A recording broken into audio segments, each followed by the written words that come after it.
Ahojte, dočkali ste sa, je tu ďalší refresh. A povedal som si, keď viem, aký je šikovný Ferko, že ja na tú Oravu raz donesiem také autíčko, taký cukrík, už ho len zjesť. Tak Feri, čo povieš na našu korzu? Z nášho špeciálu odviezla svinu cez kopce, v snehu sa brodila a furt ide. No tak je to autíčko, už nejaké ročky má za sebou. Už sa tam aj nejaké tieto podpísali, aj nejaká hrcka, ale inakšie není to zase tak strašné, ako sa to zdalo. Už aj nejaké sa ozývajú, aj motorik sa ozýva, ale nosné časti a takto je to zdravé, ešte je to ako tak bezpečné to auto.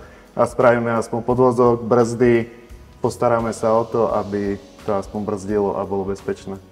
Presne tak, ja som bol na takej cvičenej STKčke, chcel som vôbec vedieť, v akom je to stave. Trošku ma prekvapilo, že emisie boli výborné, hoci ty už hovoríš, vačka už je taká akože obšúchaná, ale asi pri takomto aute má zmysel urobiť presne tie funkčné časti a už motor asi koľko vydrží, toľko vydrží. No jasné, to už nemá akože význam tam vrážať nejaké veľké peniaze do toho auta. No tak ideme sa pozrieť, čo nám Divaň nachystal. Ja som bol normálne zvedavý, či ešte dokážeš na také staré auto objednať diely.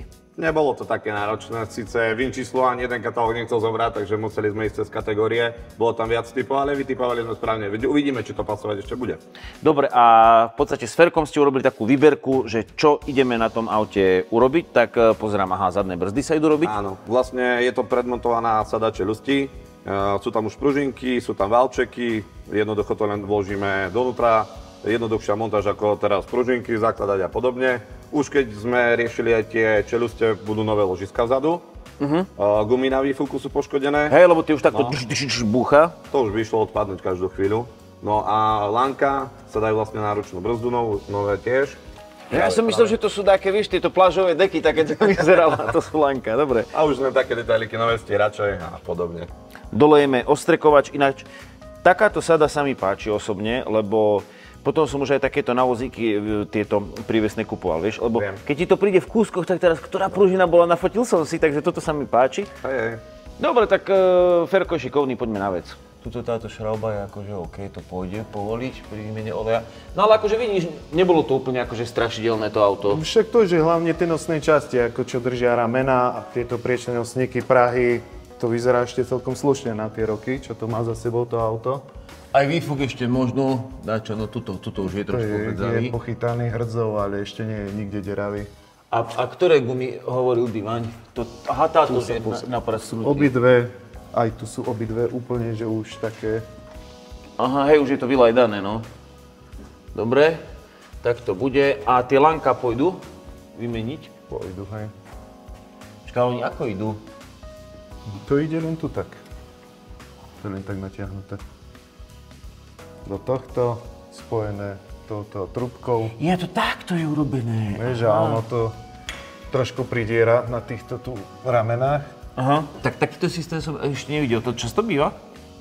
Oply to mávajú. Oply. Opel sopel. Ale inakšie fakt, keď sa pozrieš aj, pozri si tie brzdové potrubia. No? Brzdové hadičky, brzdové potrubia, spoje, všetko vyzerá byť OK.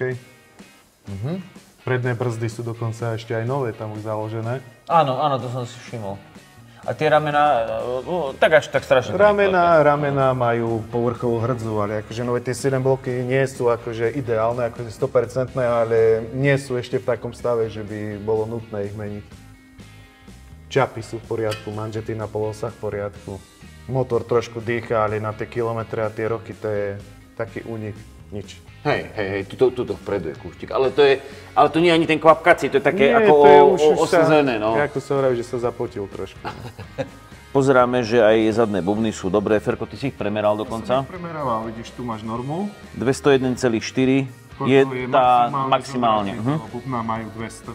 Premerávali sme, nemajú ani ovalitu, vyzerajú fajn. No, výborne. Tak toto bude v podstate už jednoduché tým pádom, aspoň dúfam. Prečo sa to ide meniť? Vidíš? Aha, veru tak, okrem obloženia bolo treba vymeniť aj valčeky. Takže v podstate vzadu urobíme kompletnú generálnu opravu brzd. Máme vyháknuť. zaseknuté je to trošku. No, dobre. Demontáže mám rád, ale keby som bol násilný, tak sa občas uisťujem, či máme danú vec znovu pripravenú. Tieto pružiny máme, hej? Áno, to je súčasť lanka. Do tej strany. Hej, ale ten oný nechcela guma výsť. Tak a vidíš, je to tu tak nešikovne vyriešené, že tie lanka sú len nasadené v týchto plastíkoch.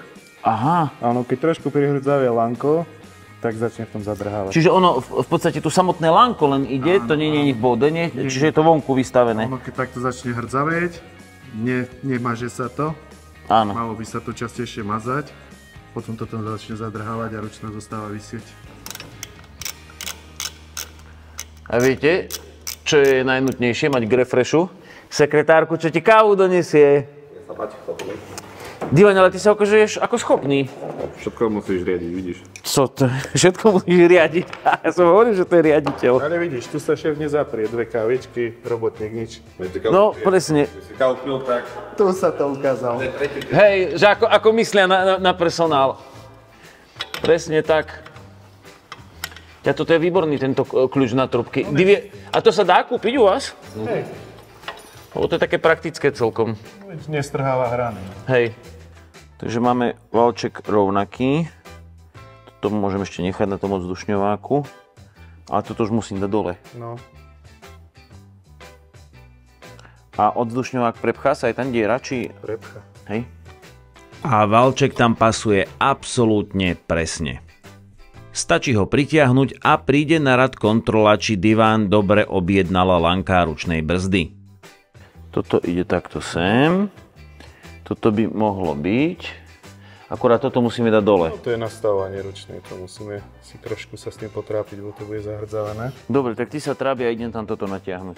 Táto úvodná fáza bude teda úplne easy. Pružina pôjde do tohto tu. A ešte tu ideme dať závlačku. Toľko medí nie je ani v lobci na kostole. A Ferko s mazaním nekončil.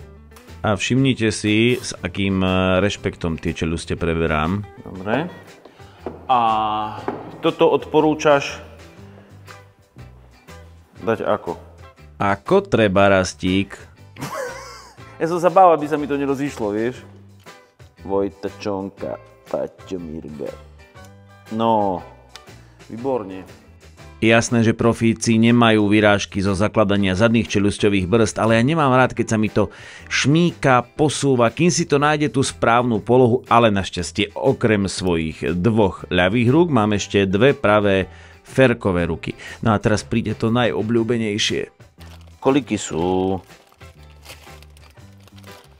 To sú jednoty pružinky, hej? Áno. Keď to si nachystám takto.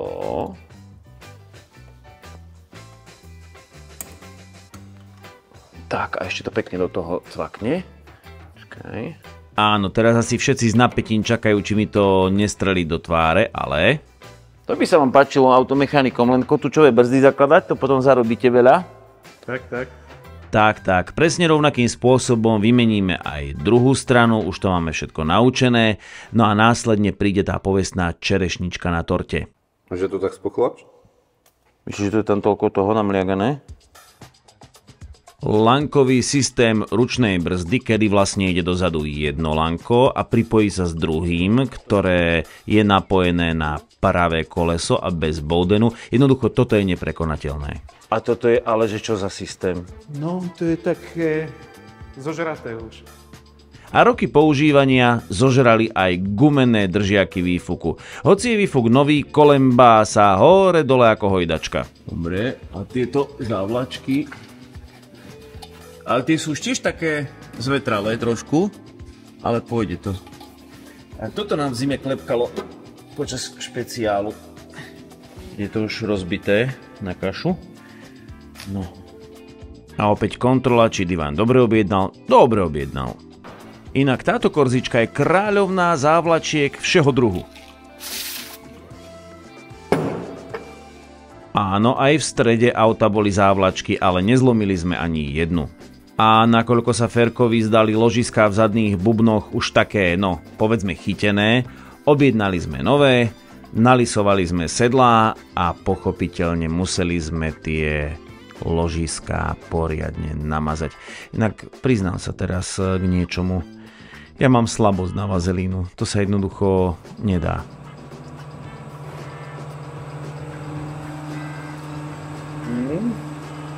To vyzerá fajnovo. Možno je tak chutí.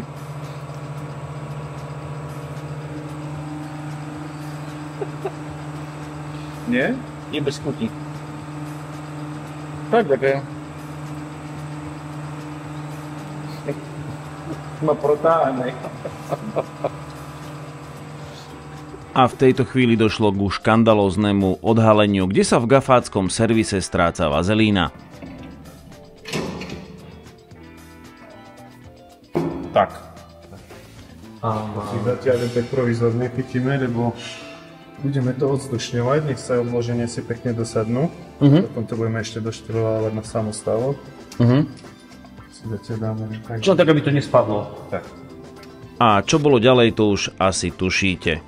Potrebovali sme brzdy odzdušniť a to je s takouto mašinkou a Ferkovou pomocou jednoduchá a rýchla operácia na všetkých 4 kolesách. Ale ako to v servise býva, sú aj také činnosti, ktoré si myslíte, že budú za sekundu hotové a pritom trvajú dlhšie, než ste čakali. Lebo toto je tu zahnuté. Taký, že toto odlomili. A nedá sa stade vyhodiť toto? Tento plastík, že najprv nasunieš plastík a potom nasunieš. A tento? A ako keby adaptér. To by sme ani rozbili plotno, to asi nepôjde len tak. Toto. Ukáž, či z tohto by to nešlo? Len to tam potom nenacvakne zase. Ukáž tento. Ale tento sa dá vyťahnuť. No. Ale ho musím počkať najprv dať tam. Ho musíš navliesť. Takto. Ferko, takto sa stierače robia. Tak, zadný bude jednoduchšie. Aha, díky. Keď nevieš čo, tak urob dekarbonizáciu. Ale ty si povedal, že tam riadne karbónu v tom motore. No, motor je riadne zakarbonovaný. Tak čo myslíš, akože vyskúšame toto, že v princípe ako už je to menej ako meniť váčku a tak ďalej a vlastne keď to pôjde do záhrady Corsa, tak to bude podľa mňa stačiť. Takže ideme urobiť BG, dekarbonizáciu. Áno. Do oleja ideme vlastne s týmto asi. Áno, s preplachom, ktorý rozpustí karbonové usadenie v motore. Ideálne je, keď je už moc zakarbonovaný motor, tak vždy predtým by sa mal prakticky rozobrať, ten hrubý karbon by sa mal vyčistiť. Mechanicky vyčistiť, áno. Mechanicky a potom toto EPR-ko sa odporúča dávať. Pomôže to, kedy to pomôže, že to rozpustí, aj keď sú piesné kružky usadené, no samozrejme, že keď sú zodraté alebo sú tam zabetonované, už to moc nepomôže, ale ani to neuškodí. Určite to odporúčam dávať pri každej výmene oleja, tento preplach do motora. Som zvedavý, aký olej z toho pôjde. Bude to mať fajnú vôňu. Súčasťou procesu je aj udržiavanie motora v predpísaných otáčkach a predpísaný čas. Páči. Tak ešte takto. Olej tam bol. A pozrie koľko. Je čierny. Potom ako vyšiel čuduj sa svete čierny olej, ešte demontáž filtra a môžeme ísť na to opačne. To znamená, namontujeme filter s pekne namazanou gumičkou, nalejeme olej a finito. No dobre sme zohriali ten olej, zabehnutý. Domáca dekarbonizácia urobená, aditívum je v oleji, nové lanka ručnej brzdy, nové zadné ložiska, nové zadné obloženia, brzdové valčeky, akože porobili sme toho dosť. Ferko, čo nám ešte treba? Stačí ho už len umyť, naleštiť, povysávať, naliať aditívum do nádrže, dotankovať a hotovo. A s plnou nádržou a s touto Corsou môžeš jazdiť aj ty. A dokonca budeš mať aj nové gumičky na stieračoch. A že ako môžeš túto Corsu z nášho garážovského špeciálu a aj z refreshu vyhrať? Úplne jednoducho. Ak nás pozeráš v premiére, tak si zapíš 9. jún Gafa Car Fest 3. Príď na Oravu a zapoj sa do súťaže o túto Corsu. Stačí, ak si predplatiteľom Garáž TV. My si ťa v našom garážovskom stánku tu na Gafa Car Feste zapíšeme. No a potom k záveru podujatia budeme žrebovať. A normálne takto dostaneš kľúče a odídeš na skoro novom aute Nie, snažili sme sa naozaj, bude to auto na zábavu, to rozhodne zábava bude. A ak túto Korzičku ešte nepoznáš a nevieš, čo všetko prežila, aká bola úžasná, tak sa teraz pozri, čo sme s ňou vyvádzali a my ideme to, Ferko, dokončiť, dobre? Áno. Ďakujeme za sledovanie a pri ďalšom refreshi ahoj! A nezabudni nám dať odber.